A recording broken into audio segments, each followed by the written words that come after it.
तर आताच आपण एक बाईट पाहिलेला आहे। मुदत वाढवावी अशी मागणी या महिलांनी केलेली होती आणि याची दखल सरकारने घेतलेली आहे। लाडकी बहीण योजनेमधील वयोमर्यादेमध्ये वाढ करण्यात आलेली आहे। आता 65 वर्षांपर्यंतच्या महिलांना या योजनेचा लाभ मिळेल। मुख्यमंत्री एकनाथ शिंदे यांनी सभागृहात या संदर्भातली घोषणा केली आहे। त्याच्यात आम्ही विजयराव एक आणखी दुरुस्ती केली। 60 ऐवजी आम्ही 65 केलं, 65 वर्ष।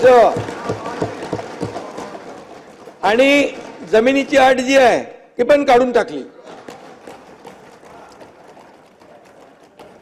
आणि त्यामुळे त्याच्यामध्ये काही लोक म्हणाले, अरे बहिणींचं, लाडक्या बहिणींचं, लाडक्या भावांचं काय, असं काही लोक म्हणाले।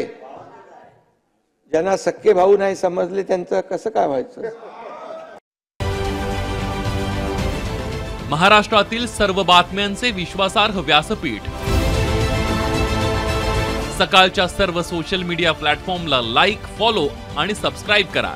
तसंच सर्व नोटिफिकेशनसाठी बेल आयकॉन प्रेस करायला विसरू नका।